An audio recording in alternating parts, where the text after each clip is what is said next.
Harmonize with me and hold me tight all through the night. You're shining bright. I'm your oyster, baby. You're my pearl. Hello! Hey! I'm reluctant again to put my headphones on because I think I have slightly debonair hair. Again, not quite as debonair hair. It's not as good as it was last week. I'll put it on. Here we go. How's it going? Pretty good, yeah. See, that looks like a pig's ass now. No, it still looks good. Really? Yeah. You've got that little quiff at the front Yeah. that will always be there, no matter how much you want to flatten down the rest. I'm not sure. If there's anyone out there in terms of, the new technologies in hair transplants that wants to A, sponsor the show, and B, give me, not you, I don't want them. give me a free hair transplant, I could maybe talk you through the whole process during this podcast. You want to make sure you get a good one, though. Yeah, we have had run-ins with people over the years that have had poor hair transplants, haven't we? But then that made me think that all of them are poor. No? But obviously there's people who's had them that I've seen those people and didn't know they had them. And that would be the good ones. Well, we'll keep those people nameless because we don't want to offend those people. Yep. But I had mentioned to you a couple of people off camera one time. I said, well, he's definitely had it and he's had it and I know that he's had it. And you were amazed by that, weren't you? Yeah, I was amazed sometimes. Billy, I brought you a cake. I saw that. I can't even concentrate because I'm thinking about this cake. You can dive right in right Really? now because there are 2 hidden ingredients in this cake. Which Is it chocolate and cornflakes? No. I want you to isolate. I was simply using up ingredients in my house. And what I mean by using up ingredients was I had a bag of X, which I'll keep a mystery because you're going to find out what that is later. I did have to go out and buy cornflakes and unsalted butter and chocolate. But I tell you what, these are a smash hit. I tell you what, I saw you taking these out the fridge there, but I didn't know that you'd actually made them. I made them. What kind of chocolate is it? Well, excuse me. Oh, what's that? It's a brand name, so I can't say the name of the chocolate, but Well, you can if they thing me the show. What do you call it? Sponsor. Yeah. And if they sponsor a show. We should get a dictionary to sponsor you. Yeah. 2 hidden ingredients. Have you got one of them yet? One of them's really obvious. There's something in there that's soft. It's visual. There you go. You got one there. Yeah. That's a marshmallow, that. Correct. There's a mini marshmallow in there. Yep. And then something else, which you know me well enough to probably be able to guess what that hidden ingredient is. Well, I don't think it's a raisin. Not a raisin. You know what I don't like raisins in? Curry. I'm not a fan of raisins in curry either. I don't like that they swell, take on some of the liquid and they're all like big and bulbous, I guess is a word for that. But I tell you what, the simple luxury of a chocolate cornflake cake, like with a cup of tea, I've been doing this over the last few days, absolutely spectacular. I'll tell you what, Tom, there's no way I'm not going to finish this now. Finish it. I'm going to finish mine too. But do you think that's okay in the show to just be eating a cornflake cake? Well, I'll tell you what, that's delicious, that, Tom. can you not tell the other? No, not yet, but hold on. Is it visual, the other one? Not visual. So you've got up to now cornflakes, unsalted butter, chocolate, mini marshmallows. There's one more thing in this mixture. It's subtle, but it's there. Knowing you, it'll be something weird, like a cayenne pepper. You got it. Cayenne pepper? There is a tiny little hint of What cayenne was it, pepper like in there. 3 grains, a No. granule? I remember thinking, because I'd made a terrible mistake on New Year's Eve with you and your family, where I made what was supposed to be an apple and berry crumble. And I thought, I'll spice up this crust, this crumble. I'll put a tiny little bit of spice and it'll just give them just something to think about. But instead, it became a spicy crumble, didn't it? And to be honest, I've always said it was okay. But I think we're far enough away from Christmas now to say that spoiled that crumble. Yeah, it was shy. It was absolute shy. No, it was still tasty. Your son liked it. He loved it. But I learned from my mistake and I thought less is more. Yeah. Apart from situations where more is more. Like when you're acting. Yeah, always give more. Always. That's what every director says to me. More, Dom, more performance. So I thought, right, I'll do less is more. And I simply took the glass vessel, love that word, not glass vessel, that the cayenne pepper was in. And I went like this. If you're only listening to the podcast, you're going to miss it here. But you'll see. I went like I'll this. describe it. I went. It gave it one shake. Tiny. But you know how small the granules of cayenne pepper are. It's quite a lot. Gave it a stir, tasted it, and I thought, yeah, you might not know, but then every so often you go, oh, a little bit of spice. I think I feel it on my lips more than taste it on my tongue. Mm-hmm. That's the thing about cayenne pepper. Cayenne pepper is fantastically good for you. You should put it in anything that you can. Between cayenne pepper and turmeric, it's anti-inflammatory, kills cancer cells, makes you run faster. Does it make you run faster? Not sure if it makes you run faster. Is there a go-to cake that if you were right up against it, you would make? That I knew that I could make. Yeah. In my head, I would say shortbread. Right. But I did try to make shortbread the other day, thinking I was a master of it. And it was really awful. That's a shame. I was making it for the neighbour as well. Oh. Because they're from Argentina, and they gave us an Argentinian cake. Right. How was their Argentinian cake? It was absolutely delicious. And I thought to myself, I'll make them some shortbread, from Scotland. And it was trash. Absolute trash. I think you're a good cook. Yeah, I thought it was Over great. the years that you and I have spent together, you're quite adept in the kitchen, not intimidated by a kitchen by any means. You can get stuff going. But there has been a couple of notable failures. The one that I'm thinking of is the sushi in New Zealand. Do you remember that? You were really excited about that. Oh, did it? Was it great? Yeah, I bought the thing. You bought the kind of rolling device, which was like really tightly packed pieces of wood. You put the rice in there and the fish, and then you tightly pack it and stuff. But it's not about that, is it? It's about the rice. It's the rice. It's getting the rice right. You've got to get the rice right. And to this day, my son still says I can't get the rice right. And I've does your son try and make sushi? Oh yeah, you make sushi? I make sushi quite a lot, to be honest, and it's never quite right. Well, if you look at the rice in a sushi restaurant, it sits in that kind of big tombola, which I think has a high level of humidity. I've got one of those. Have you? Yeah. Wow. Hey, Tom, I'm just going to finish this in one mouthful, right? Because it's starting to annoy me now. I mean, I love it. Yeah. But I don't know if people want to hear me, masticating. Be very careful while you masticate. Never have chocolate on your hands while you're masticating. What I'm going to do is I'm going to do this in one mouthful. And it's quite a lot. Here we go.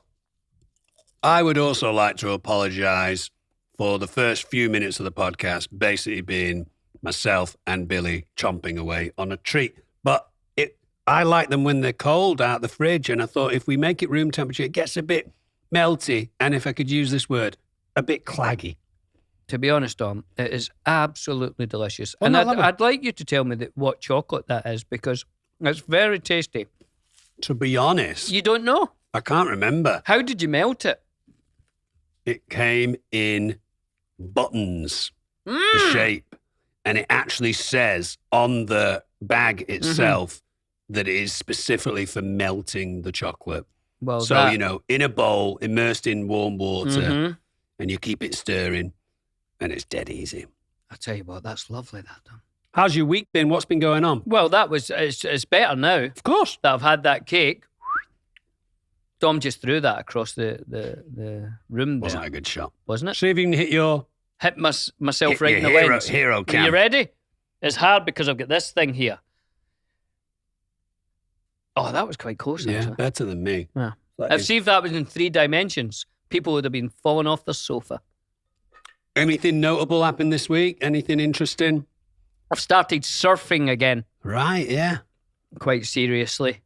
Got a new board, or are you leaning back on your old board? Bought a new board. Expensive, aren't they, surfboards? Oh, they're expensive, all right. And you're always scared, like when you've got a brand new one, that you're going to ding it. Which you are. Yeah, but I carry it around like it's made of like something that breaks real easy. Give me a word. Should we say sugar glass? Like it's made of sugar glass. And that's how I'm carrying it around just now. But my son has got very into surfing, so it's got me into it. Brilliant. A father and son activity. Yeah, I like it. How have the waves been? Not like great, but fantastic for me. Nice and small and crumbly and not too scary. Yeah, that's what we want ultimately. I mean, you and I learned to surf in New Zealand with Elijah and Orlando and our friend Dave and our friend Nigel. And I think for the most part, there was a point where we were really into it and started buying books about it and talking about how we can improve and stuff. But then ultimately we all settled back on the idea of like, if we can go out, catch 3 or 4 waves, have some fun with our mates, make a noise when they catch a wave. That's all we're looking for, right? It's one of the most difficult things I've ever tried to learn. I still haven't learnt it. I still don't feel like I've got past the beginner stage of it, which is amazing after all this time. Yeah. But just to be in the water and some dolphins came up and they were as close as I am to you, Dom. Wow. Which I have to tell you is about 6 feet. Yeah. And they were just like, they were catching the waves, and just that is beautiful. That's beautiful. And also, seawater, ocean water is full of negative ions, which sounds like it's not good for you, but actually negative ions have been proven to enhance your mood and make you feel better about stuff. Just everything. Just general stuff. That's why it's crashing water, apparently. And that's why people like to be near waterfalls. Interesting. Anything happened with you this week? I had a nightmare yesterday. A tough time with a piece of technology. What was it? Well, I think you're certainly more patient than me, but also a little bit better with technology than I am, just in terms of solving things. I had to print out some pages. Okay. So anyone out there, if you've got a Canon MX 860 printer. One of the greats. They should have called it the all bells and whistles printer because this thing prints, photocopies, scans, faxes like you need a fax anymore. Somebody just asked me to fax them a page yesterday. Really? Carry on. Wow. You don't hear that too often, Nope. do you? Do you remember actually when we first got to New Zealand, Orly was constantly faxing his girlfriend from the hotel. Do you remember? He would fax like 15 pages of Did stuff. he? Yeah, I remember that all the time. I don't remember that. Back when faxing was like the cool thing to do. So this thing, amazing printer. It's massive. You know, it's a good 1.5 feet tall by probably 3 feet wide. Is it new? Did you just no, get it? I've had it for a while. But it has a slot that you put the paper in to fax, a slot that you put the paper in to scan, a slot for photocopying, a slot for printing, and then obviously exit places of all those places. Exit slots. So I started out, I needed to print out 6 pages. And I thought, well, I can easily go down to the local print shop, or I can eventually make this printer work that's just been sat in my office. So I put the pages in the slot, have my computer, talk to the printer. You can see that it's talking to it. Hello. You can see that it's talking to it saying, yeah, we can do this. And the printer wakes up, receiving the message, and then it says there's no paper in the printer. So I'm now moving the paper from 4 or 5 different slots into another one. Went online, because obviously you can find all this stuff online, and saw that the actual place that you're supposed to put the printer paper is almost underneath the printer, hidden away. So I did that. I thought, right, we're off to the races. Press print. It starts making those very positive noises. I thought, this is brilliant. We've started. All it does is just print. Well, not even print. Just spit out a blank piece of paper and says, the job's done. But the job's not done. It's 6 pages of stuff. And this is one of the things that annoys me the most in my life with technology, or even just anything, is you're completely inept because you've got a computer that seems to be doing all the right things that you've told it to, and a printer that is doing it's giving you all the right messages, and there's no way that you can step in between and say, wait, guys, you need to do this instead. So I just went down to the local print shop and got it printed out myself. But I lost my temper a little bit. It's annoying that, Tom. It's so frustrating when you're just like, well, now you're just a really expensive piece of plastic and I'm doing everything that I was supposed to do and I can't figure out what I'm supposed to do next. You know? Is there ink in it? There's ink in it. Yeah, we did all that, everything. And I looked online how, problem solving and troubleshooting. So if anyone out there has been in the same situation as me, nightmares with technology, get in touch. You know how to. But we've been signed out. I mean, it's a nightmare, but I mean, it's not Terminator nightmare, is it? No. So you know that all people who really know about technology, people who really know, like Bill Gates and people like that, they are all worried about artificial intelligence. Do you know why? No, I could guess, but go on, tell me. I'd like to hear your guess. Okay. I think they're worried that they will invent an artificial intelligence that will very quickly start to think for itself and overtake humans. I think you've almost got it there. Right. You've almost got it. Right. So once a machine can think for itself, right, exponentially, it will become more and more intelligent, like nanoseconds as it goes. I can now think. I'll improve, like way quicker than we ever could.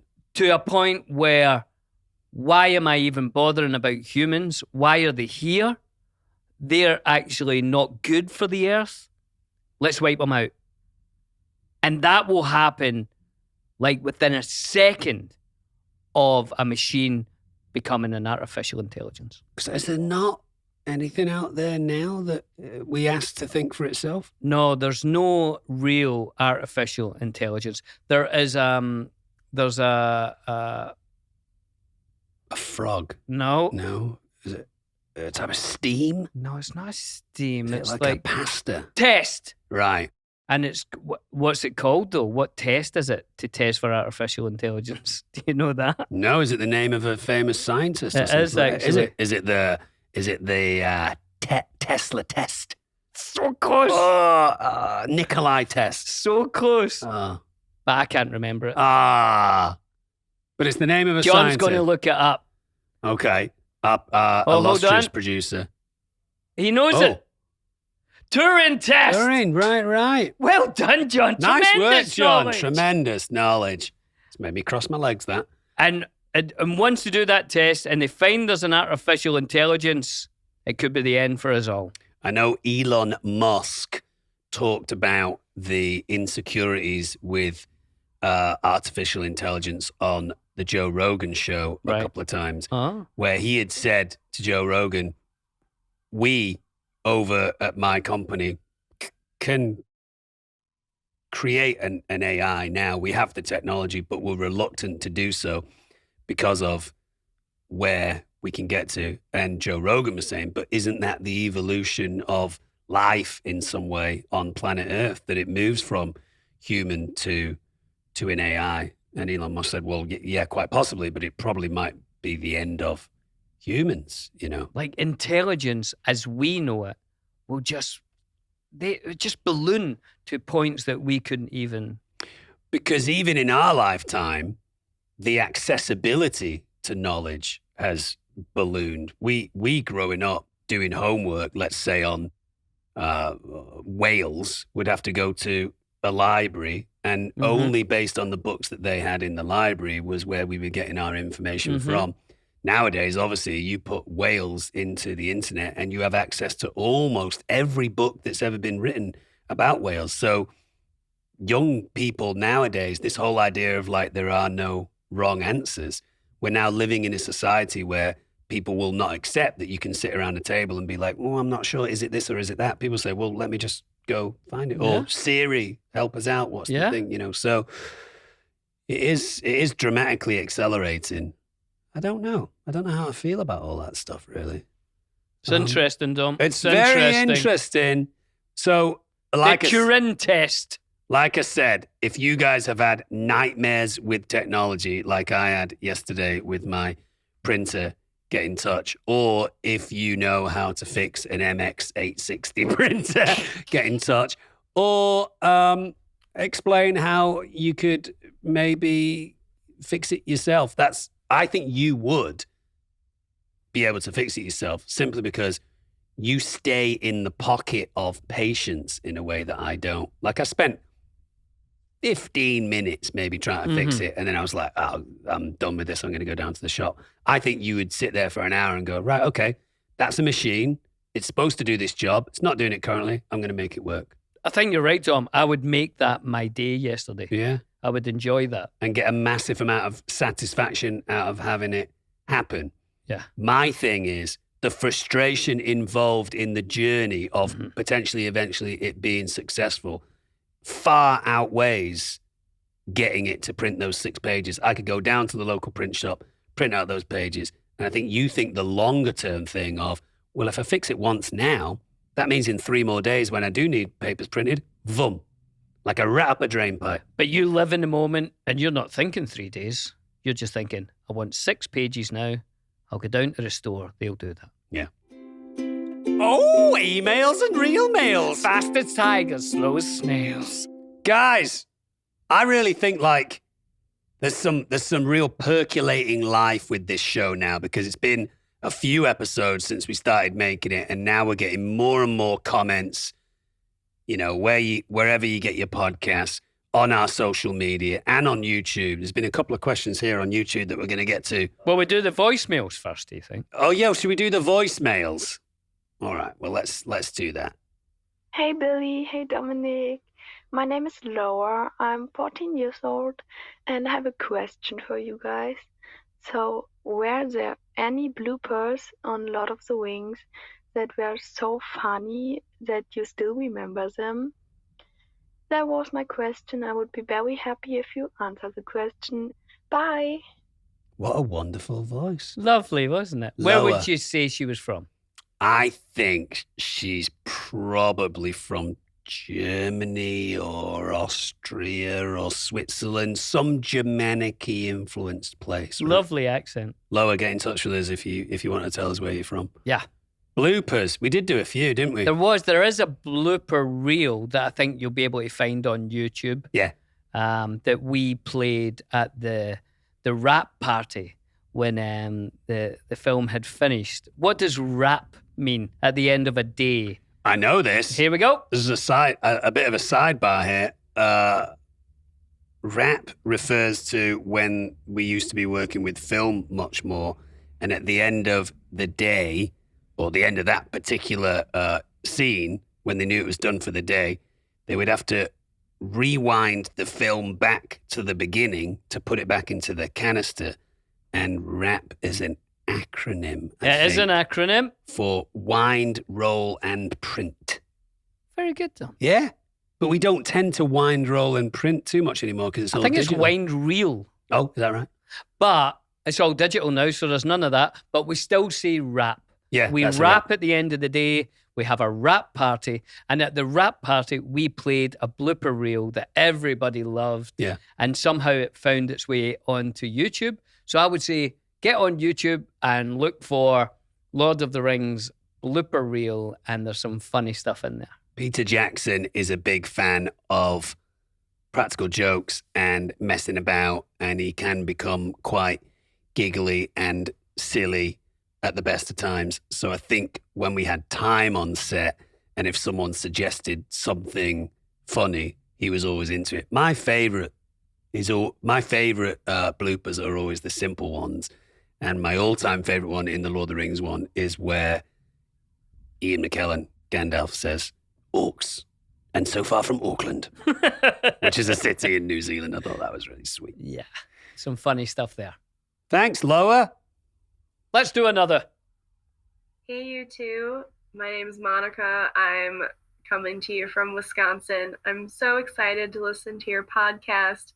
Lord of the Rings means absolutely everything to me. It helped me get through my rough preteen years where I was bullied for being different. And it's because of these movies that I was so inspired to go out and find my own adventure and find people who would love and support me no matter what. Since then, I've been to amazing places across the world and found amazing people to adventure with me. I met my best friend in Edinburgh and got him hooked on Lord of the Rings also. we're part of this world and we're doing our very best to make it a better place for everyone else. Thanks for all you do. Looking so forward to listening to you guys. Thanks. Lovely. Thanks, Monica. That's very sweet.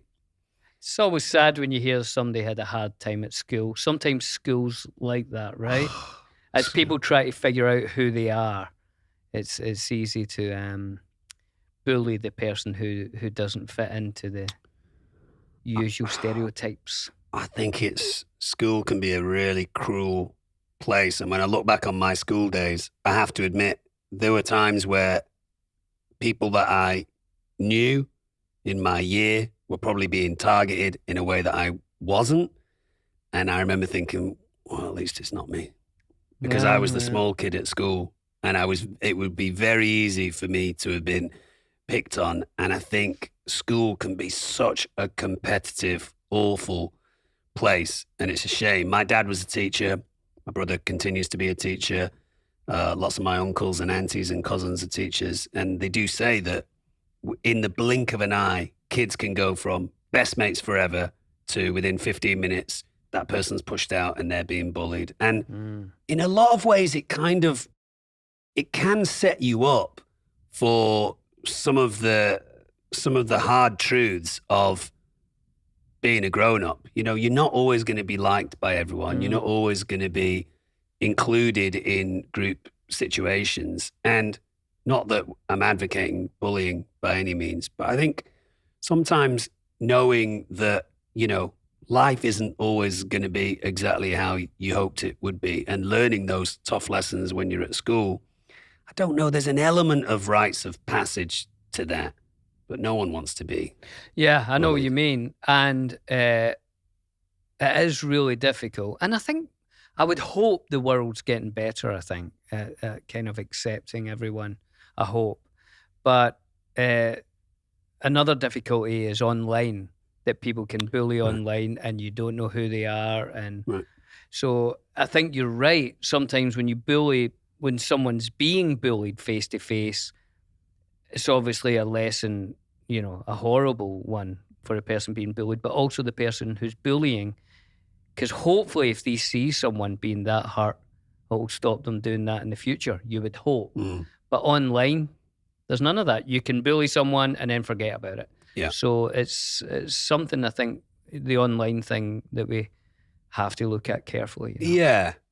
It's also important at times, I think, to have the perspective of, you know, if you are old enough and are interested in being involved in a kind of pub-based society, there tends to be that one guy or girl in the pub who drinks a little bit too much and at the end of the night is slinging around insults and being a bit mean and nasty. And in that particular situation, you just go, yeah, all right, Dave, nice one. As you walk past them, you go, oh, you're an idiot. You go, okay, Dave, see you next week. And you walk off and you don't think anything of it. It just kind of, you know, bounces off you because you think, well, they're not super happy and they've had a bit too much to drink and they don't really mean it. I think sometimes with this cyberbullying, you suddenly see this piece of text in front of you and it's permanent and it's written.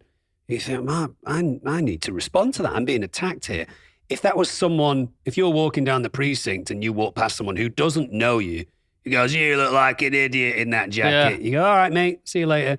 It's not a big deal, you know. So I think something about the power of cyberbullying is a real shame. And, you know, they are trying to kick a lot of it out now with, you know, some of these drives that they're doing for racism or anti-racism and, you know, making sure that people are not being targeted. But it is, I think, probably the worst thing about social media, isn't it? Yeah. Great question, Monica. Hope you're doing okay. And I'm glad it all went well, and I'm glad Lord of the Rings helped during those times. Same. Let's do one more. Uno más. Hey, Dom and Billy. Good day to you from Dave in Winnipeg, Manitoba, Canada's worst-selling author on a satire about finding happiness. Super stoked about your podcast. Looking forward to hearing it.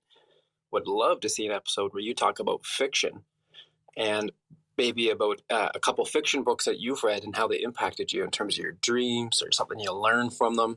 Because I think fiction is a great way to learn lessons about life. Look forward to hearing from you. And just want to say, loved you guys so much as Merry and Pippin, the way you portrayed them. We named our dogs Merry and Pippin, and they're probably the cutest dogs on earth. Anyways, take care. Stay safe. And can't wait to hear your podcast. Sweet. Couple of handsome dogs. 2 dogs called Merry and Pippin. Lovely.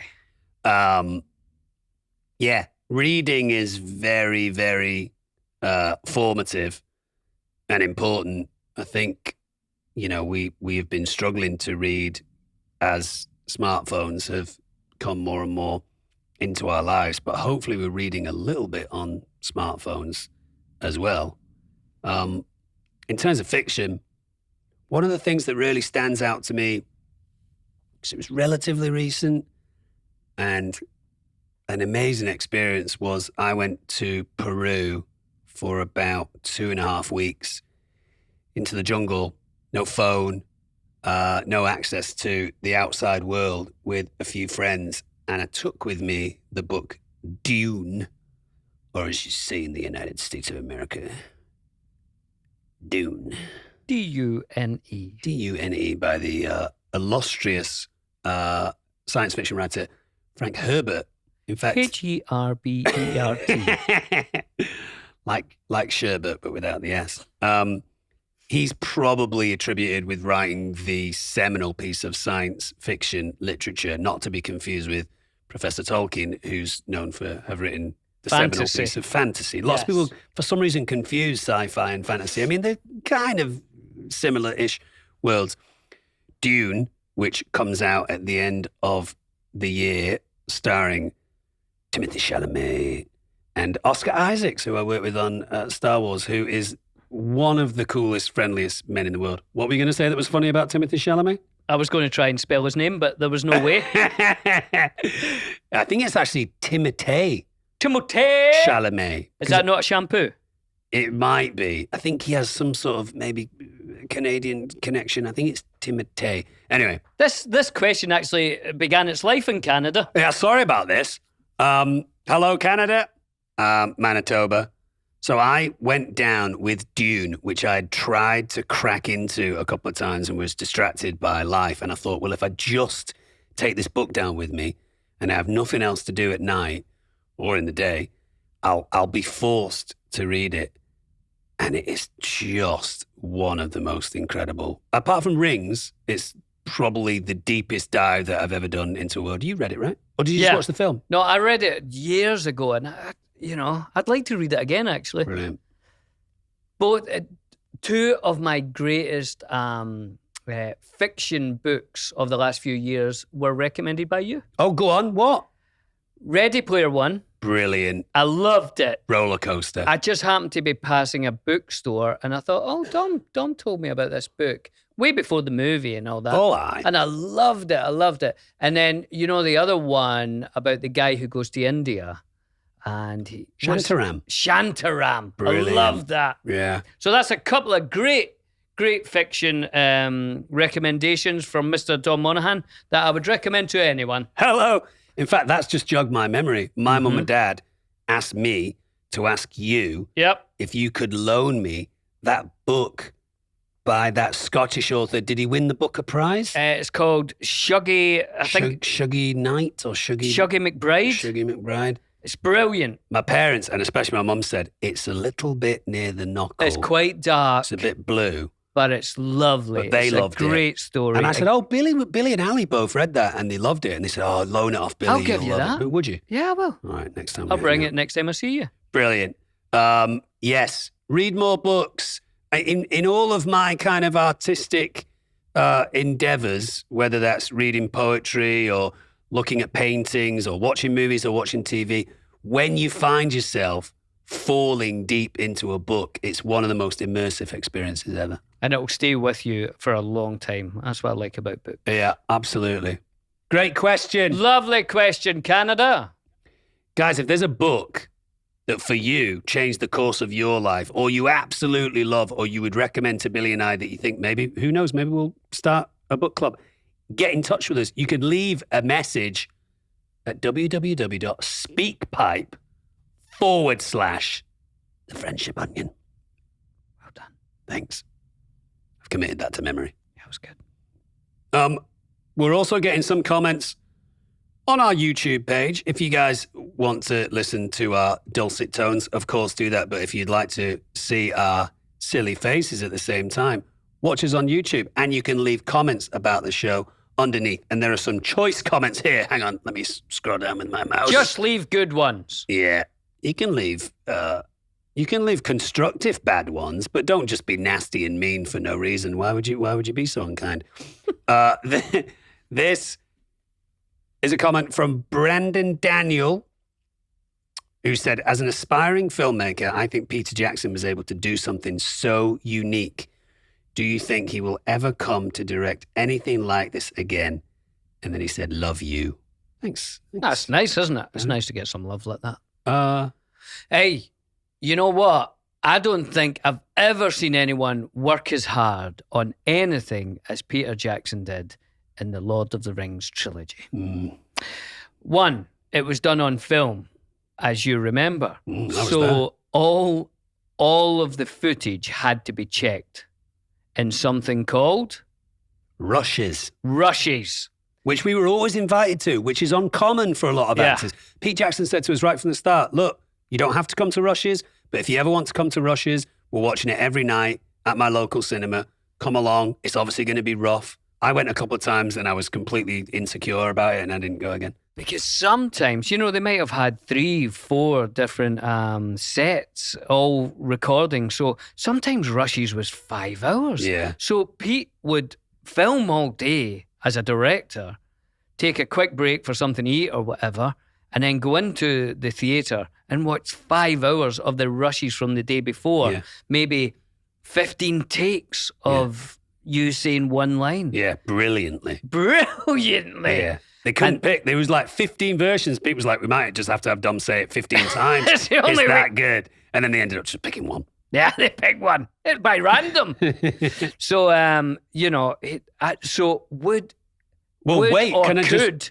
Can I just finish that? Yeah, carry on. Because I remember Fran Walsh, Pete's wife, and Philippa Boyens, Fran and Pete's writing partner, saying to me, not only did he do rushes, then he would go home and Los Angeles would have woken up by that point. So he'd have to be on the phone with the studio in Los Angeles and New York. So he's getting 3 or 4 hours sleep, maybe 4 or 5 hours if he's lucky a night. First there on set, leaving last. And I remember him saying to us all the time, which was brilliant, there's nowhere else I'd rather be. Do you remember him saying that? Brilliant. Quite a lot. We'd say, are you all right, Pete? Because he would sometimes look tired, wouldn't he? Yeah. His hair's always all over the place. But he'd sometimes look like, whoa, man, Pete, you look like you need a good night's sleep. And he'd look at us and say, there's nowhere else I'd rather be. Yeah. Brilliant. Anytime Peter Jackson does anything, I'll look forward to it. I love that World War I documentary he just did. They should not grow old. Anything, He's doing a Beatles one, which we're cock a hoop about. Oh, wow. I can't wait to see that. He's a massive Beatles fan, and I think he's really keen to show that the Beatles continued to love each other throughout their entire career. It's going to be joyful. Oh, it's going to be lovely. Can't wait for that. And then, when he does decide to do another fiction, I know it'll be amazing. He's one of the great filmmakers, so. But just specifically, Brandon, to also answer the question that you asked, do you think he'll ever come to direct anything like this again? Could I put forward the Hobbit trilogy? Oh, yeah, which is he did do that trilogy. Like yes. Lord of the Rings. It has some of the same characters. Gandalf is in it. As is Bilbo. Yeah. I remember that amazing story that you said that when you and your friends read The Hobbit as kids, and then you started to read Lord of the Rings, you think, well, I'm not going to do this, but Bilbo's not even in it. That's how you get so attached to people when you read a book. And I read The Hobbit and I wanted to read another adventure with Bilbo. And because it was Frodo, I didn't read it. It's incredible, isn't it? I really want to read those books again. I'm just not sure when I will have the time to do it, but can't wait to do it. Have you read the Silmarillion? No, have you? No. Shall we read it together? We could do, couldn't we? That might be a fun thing to do. If you've read the Silmarillion and you can recommend it, get in touch with us. I'm of the understanding that the Silmarillion is kind of prehistory, how the elves became, how the dwarves became. Second age, is it? Second age. So, what's his name? Sauron. He was walking around on Earth at that point, right? Yes. So if people want that, perhaps me and Dom could do a side thing of the podcast where we take 500 days or however long it will take to read the Silmarillion. Sounds amazing. Doesn't it? Yeah. Yeah. Let's do it. If people want it, we will do it. We should be doing audiobooks by this point. Because why don't we do the Silmarillion? Do you see my point here? Yeah, I know. You made a good point. I mean, you do have a wonderful voice. It's in my mouth. Yeah. It comes out of you through your larynx, doesn't it? And listen how resonant you are. Well, JJ Abrams, friend of mine, name drop, sorry. Bob De Niro told me I should never name drop. Yeah. JJ told me when we were doing Star Wars, he was like, a couple of times he said, can you bring the octave of your voice up a little bit? And I said, yeah, okay. And then one time he took me aside, because JJ's a funny man. He went, is that actually the depth of your voice now? And I went, I don't know. This is just the way I talk. And he said, it's like dropped 3 or 4 octaves in the last few years. It might be because I eat gravel.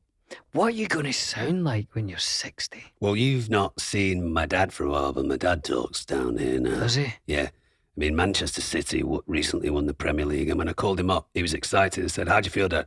I'm absolutely over the moon. I've just opened a bag of peanuts. What does Maureen sound like? Oh, now? she's gone higher. Has she? Yeah. It's like echolocation now.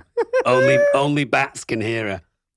Dominic, we're doing a new thing on the podcast. We are? Oh, yes. This isn't the naked part, is it? No, we're not doing that. I've told you. We've nixed Now, that. what we're doing this time is we're going to listen to a listener. Oh, lovely. Or introduce a listener. Anyway, we're going maybe ask some questions, get someone on who listens to the podcast. Get to know someone. Get to know someone a little bit. Maybe they've got questions to ask us. Anyway, this week we have the lovely Lauren Moran.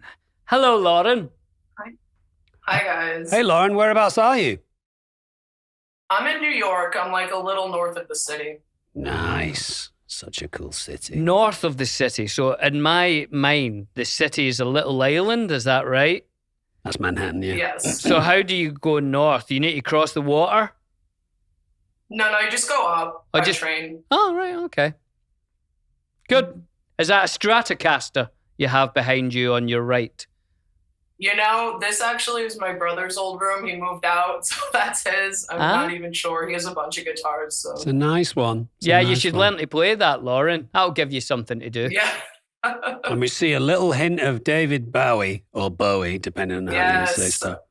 I paint and draw. Yeah, he's my guy. Yeah, he's fantastic. Do you have a favorite Bowie album?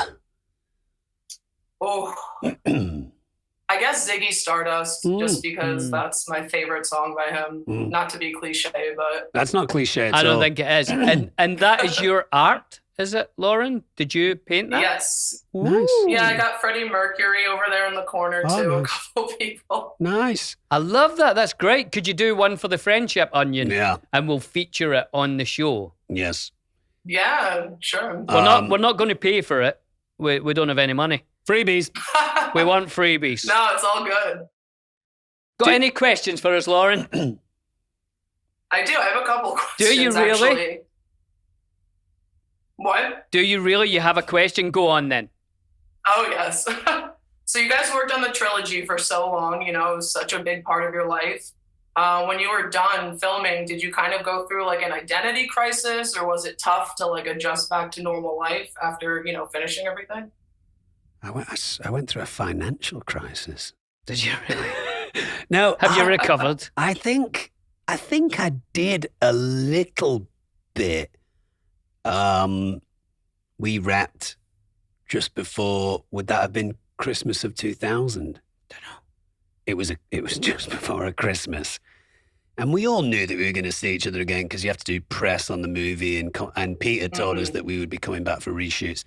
But I went to Austria to meet my parents and my brother, and I remember continuing on keeping a diary at that point. And when I read back on that diary, there's a lot of kind of like, okay, what next? Like now I have to go back to looking for a job as an actor, and now I have to go back to hitting the pavement and paying my bills with a job that's not transpired yet. And where do I live now? Do I live in Manchester? Do I live in London? Do I go to the United States? I think there was a lot of questioning. The great thing about Lord of the Rings, for me at least, was you knew that in your back pocket you had a trilogy of films that more than likely were going to play at the cinema and hopefully were going to do quite well. So you did have a little bit of a cushion, Right. but I did feel a little. It was a weird time, you know.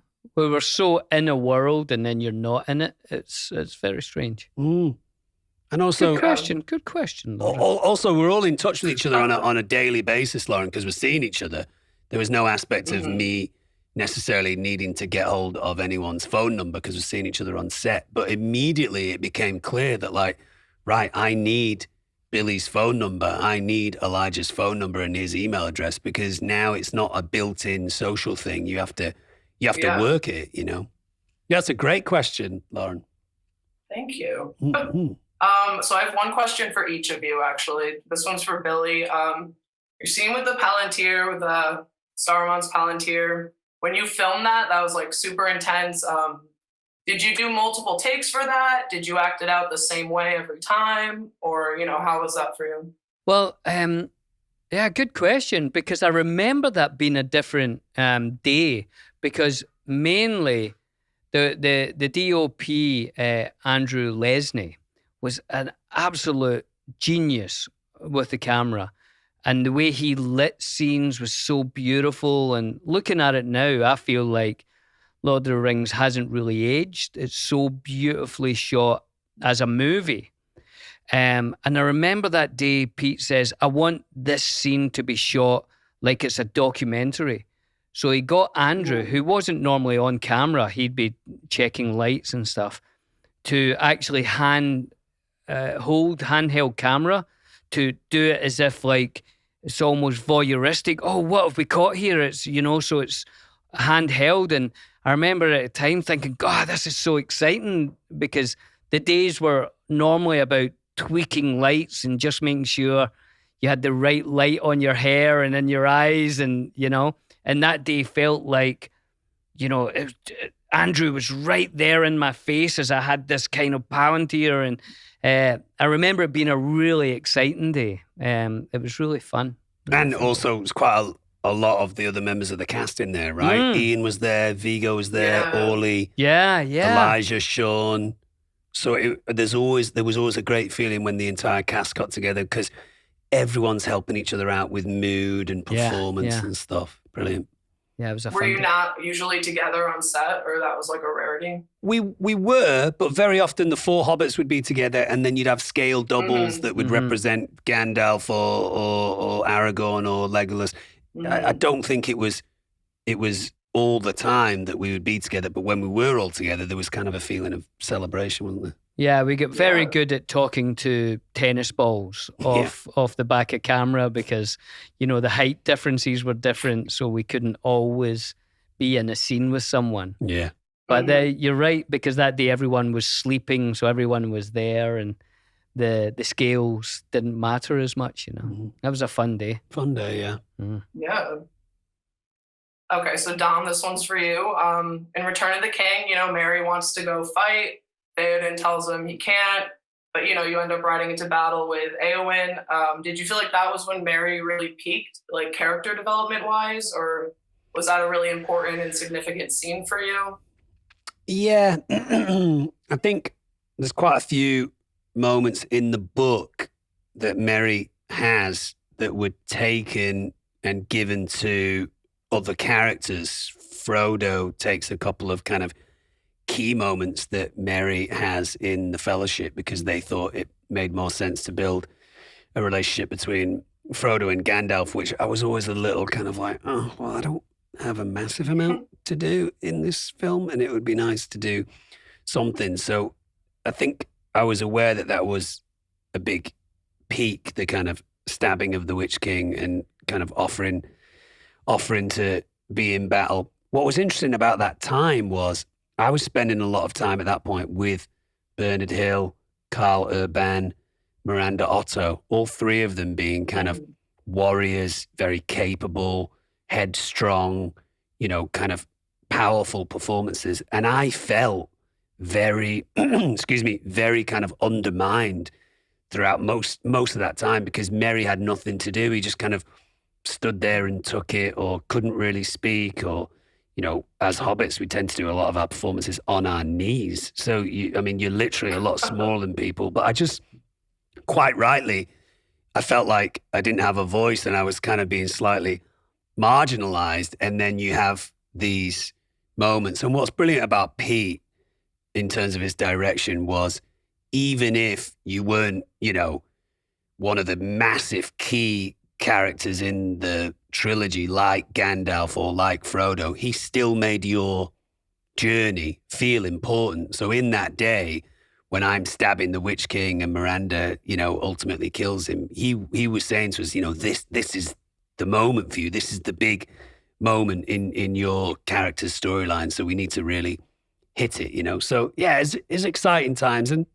as hobbits, I think for the most part, you're always in the shadow of the taller stature characters. So when you can do something that's a little hero-like, it's a good day on set. So I guess this is for both of you. If you guys didn't play Merry and Pippin, who would you have wanted to play? It's a fun question. I mean, it's hard to say now after watching Andy be so wonderful at Gollum, but Gollum's a really interesting character, I think. Yeah, I mean, the double-edged element of Gollum's really cool. I think certainly as a young man, watching what Viggo did as Aragorn and some of those amazing opportunities that he had to kind of shine as the man was, you know, you always kind of think, what, that would be fun. But then you look at Viggo and you think, well, there's no chance that you can't be as handsome as Viggo with his face all covered in dirt and horse shit. He looks incredible, you know. There's something magic about Viggo. Yeah. I remember my mum saying the same thing. You know, my mum said he's obviously objectively a very handsome man, but my mum said he's much more handsome when he's a mess, when his hair's all over the place and he's sweating and he's got, you know, blood and mud all over him. So, hey, great questions. Is it true that he broke? Oh, sorry. No, it's all good. Go on. You Is can it true that did he break? Is it true? I heard he broke his toe when he kicked the helmet. Yeah. In that scene when they go looking for you. That's true. Yep. It's his own fault. He shouldn't have kicked a helmet. You know, everyone thinks he's an amazing hero. He just shouldn't have kicked a helmet. Yeah, there you go. What about you, Lauren? What do you do up there in New York? I used to be a photographer, and I actually went to school for filmmaking, documentaries. I did concerts and like Fashion Week in the city. Cool. But I'm actually going back to school in September for forensic science. So I'm like switching it up. You're totally switching it up. Well, definitely keep doing your art. It looks amazing in the background there. Yeah. Thank you. Yeah, don't stop I just doing that. converted this into my studio. Nice. I love it. It's beautiful. Well, thanks for being part of the show, Lauren. We really appreciate you taking some time to chat to us. Good luck with everything in the future.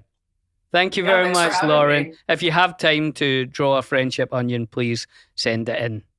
Thanks, guys. See you, Lauren. Bye. Bye. Bye. Billy and Dom eat the world. It's time for, I think, my favorite part of the show. Oh, what is it, Dom? It's Billy and Dom Eat the World. Oh! At some point in the future, we'll put in a song, or Billy will probably put in a song, a jolly little ditty. Billy and Dom like food. Billy and Dom like juice. We like eating and drinking stuff. And you can finish it. Whatever. Something like that. If you want to suggest lyrics for the Billy and Dom Eat the World thing, let us know. But, guys, this is exciting. I suggested this week. This is my all-time favorite coconut water, and I'm a massive coconut water fan. Harmless Harvest organic coconut water. Now, I'll just tell you this right off the bat, guys. Not cheap. No, it's very expensive. It's expensive. But it is. This is strange that you picked this because Have you I had didn't know we're doing this. Not only have I had it, it's my favourite. Yeah. It's pink in colour. It's pink. Now, the reason why it's pink is because it's made with a specific type of young Thai coconut. It seems, they say here on the bottle that the coconut trees that they use are all sustainable and that they continue to, plant coconut trees because of that. So ethically, they seem to be doing the right thing.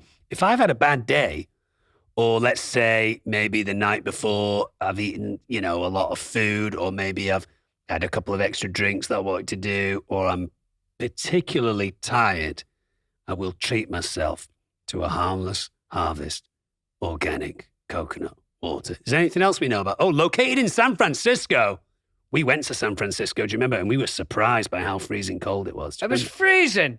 Now, there's 133 team members in this company living and working in Thailand. Hello, team members of Thailand. Woohoo! Thanks for the coconut water. We love that country. If you guys want to sponsor our show, in fact, I remember years ago, my publicist said to me, let me know if there's anything in particular branding-wise that you really like, and maybe we can reach out to them. And I said, if we can get a sponsorship deal with Harmless Harvest, I would love that because they're my all-time favorite coconut water. Pan down a bit because I think it tells you a bit about the company. And I like what I read. They said no. Absolutum on none. Well, they might do it now because I like this company very much. We're going down. Look, they wanted to move beyond the standards of organic farming into a model where farmers realize better personal and planetary outcomes by transitioning to regenerative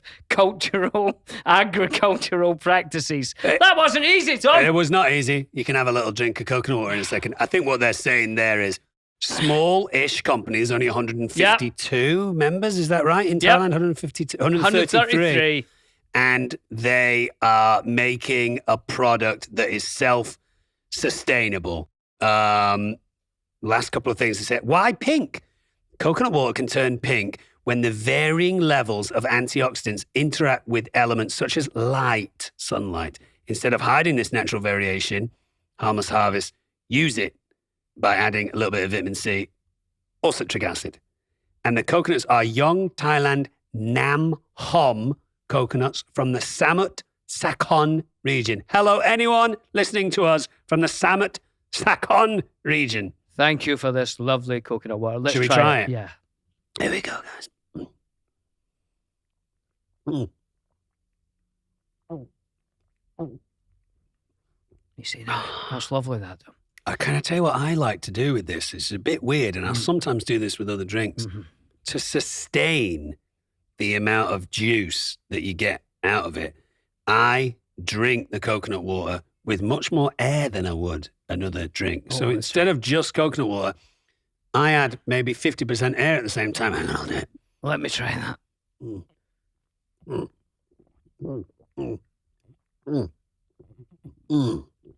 Why is that so special? It's almost as if it's like super packed with the flavor of coconuts. It's you can really taste the much more than other coconut water. Like as if the meat of the coconut is actually in there.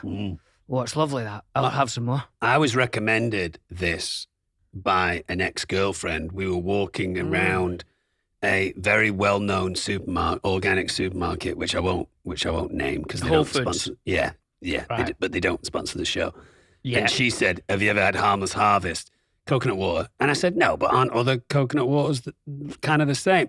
That coconut water is 4 times cheaper than this. And she said, "Trust me, it's 5 times better." And I would say it's 17.4 times better. And you're only paying 4 times as much. Right. So it's like you're actually making money. So you're saving, is it $8.49 if I'm doing maths? Now, here's a thing, though. Yeah.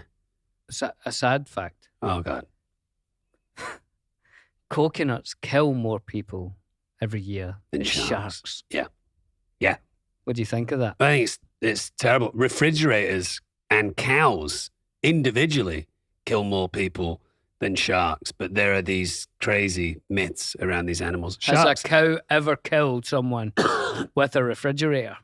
Can we find that out? If anyone knows any information about cows killing refrigerators, get in touch with us. Yeah. friendshiponion@castmedia.com with a K. I'll tell you what, Tom, that is absolutely delicious. we've spent a little bit of time in Thailand, you and I. Oh, I love it. And I love Thailand. And I hope that at some point in the future we might get to do it again. I would love Maybe to. with your family, we can all go and hang out. Some of I stammered there for Don't worry a about second. Some of my favorite memories in Thailand were with you. Yep. In Bottle Beach. Oh. On the beach. Lovely. And someone would come over and say, fresh coconut from that tree?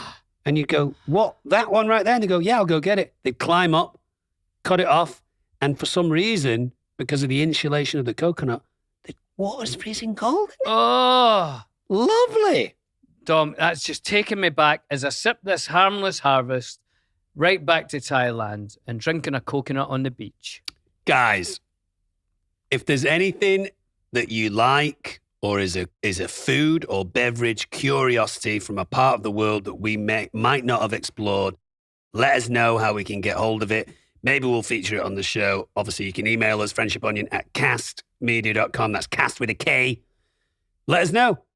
That is absolutely delicious. Can I give it marks out of 10 for our 3 things that we mark out of 10 for? Yeah, so what are the categories? Flavor? Flavor, aesthetics. Aesthetic. What does it look like? Yeah. And how useful is it in your life? Brilliant memory. Thank you.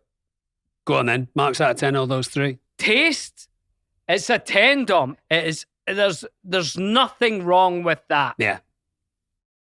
Looks, I don't like that. I think you used to be able to see into the bottle. I think there was a gap at one. Yeah. Oh, there is a little gap. See? But I'd like more because I like the pink thing. Yeah.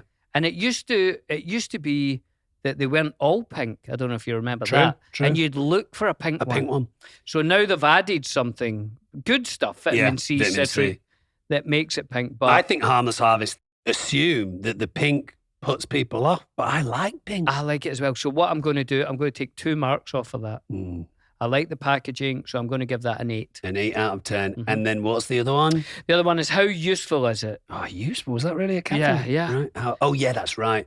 Well, it's useful. I tell you what, it's useful. In, what is coconut water good for? Dehydration. So that's good. Yeah.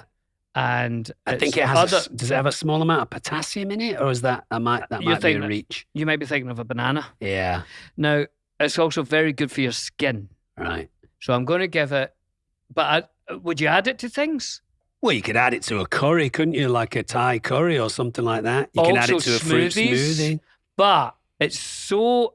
We don't want to keep bringing up the expense, but it is quite expensive. It's expensive. So I would use a cheaper one in a smoothie. Right. You know what I mean? Yeah. And I keep this for drinking, which probably brings it down again to 7. So 10 plus 8 plus 7 is 145. You could tell me any number and I wouldn't know because I'm not good at maths. 25. 25 out of 30. You've dropped 5 points somewhere. I'm going to give it out of 10. Out of 10, it's a 10. I agree with you, Bills. It's perfect. Aesthetic. I'm going to give it an 8. I like the white bottle. I like the kind of handwritten type vibe going on there. And then ease of use, I agree. I don't think it's that easy to use because I think it's so tasty and moreish that you want it on its own. So I'm going to give it a 6. So that's a 10 plus 7 plus 6. 24. 24. Ding, ding, ding, ding, ding. Not bad, guys. Thank you. No, 23. Oh. 10 plus 7? I thought you said 8 the first time. I might have. Because I was adding it up in my head. You know me in numbers. I'm not good. I couldn't tell you right now what 13 plus 4 is. Well, you couldn't. It was difficult. 16. What's 20%? 17. What's 20% of 80? No. No chance? No. Really? 20% of 80 is 10. How could you get that? Is that right? No. Oh, 20. No. I don't know. Wow, that's crazy. It's just not. I think I have this thing called dyscalculia. Well, wait here. Well, I'm going to stick on this. Yeah, go on. 10% of 80. 10% of 80, 8. So what do you think 20% is? 16. Yes! Oh! We've cured you. Yeah. Of your, what did you call it? Dyscalculia. It's basically dyslexia for numbers.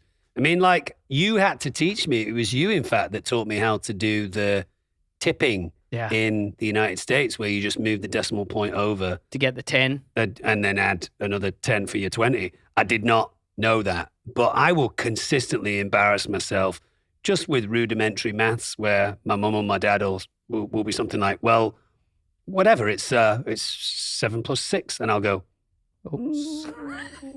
Just kind of disappear away. It's embarrassing. Guys, brilliant. Billion Dom Eat the World. Please send us more suggestions. We want them. And that was an absolute smash hit. That was an absolute smash hit. I'm going to finish that now, Dom. Lovely. Harmless Harvest. Organic coconut water. Taste the rainbow. Oh, no, that's Skittles. There's only one colour. It's pink. Hey, well, that's the end of the episode, Dom. Is that it? That's it. That's all we've got time for. I'll be taking my coconut water home with me. Me too, but there's hardly any left. It was delicious, that. Guys, if you want to get in touch, and let's try and make our show number one. Come on. Not only number one in the film and TV charts, let's make us number one in the world. That's what we want. The universe! If you want to do that, you have to subscribe, rate, give us a 5-star review. The great thing about subscribing means you don't have to go look for us each week. It'll just simply show up in your phone. If you give us a 5-star rating and a review, it means that we fly up the charts. And then we can call up Joe Rogan and be like, in your face, Joe Rogan, we're number one. And then he'll absolutely batter us with one hand. He will batter us. Yeah, he would break us in half. You can email us at friendshiponion@castmedia.com. And also, obviously, if you guys want to leave a voice message for us, telling us anything about what's going on in your life, or maybe you have a question that you want to ask, or how Lord of the Rings has completely changed the outlook of your life, get in touch with us. www.speakpipe.com/The Friendship Onion. Great memory. Guys, we'll see you next week. And unfortunately, we ran out of time. But next week, we'll talk about that time that you and I stole that camel in Saudi Arabia. Well, that was headed out into the desert. We never thought we'd see that see water again. We didn't. See you next week, guys. Goodbye.